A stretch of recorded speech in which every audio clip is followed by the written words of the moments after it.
Ensimmäisenä se on tehdään ihan peruskuvan käsittelyä, poistetaan noisea vähän, sit sen jälkeen blurrataan ja sitten amplifyta ja lopuksi thresholdia, saadaan valkoiset pisteet siitä kohtaa missä on ja sitten lähetetään tämmönen verkkointerface läpi, että sen pystyy sitten mikä tahansa user interface. Meillä on itsellä tässä Flash käytössä niinku UIna, eli tää lukee suoraan network streamia, mihin kohtaan tulee klikkaukset.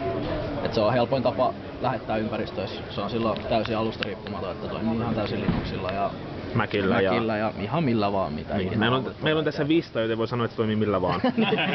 Jos sillä toimii, niin se on niin, hyvä. Niin. Katsotaan mitä...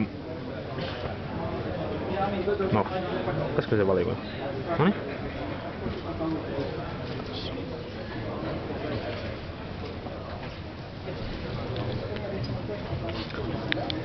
Ja tämä kun yhdistää Synthsaan, niin sit saa hienoja valoshowta. Niin sekin tietysti, joo kyllä. Joo, tietysti. Niin, no mikä siinä on mikserihan olisi näppärä teille täällä. Niin ja turntablet ja kaikki. Niin. Tulee mieleen vanhat Jarren valoshowt. Mitä? Onks tää joku pointti, että niitä käyttää? Siis meillä on ihan meidän oma CR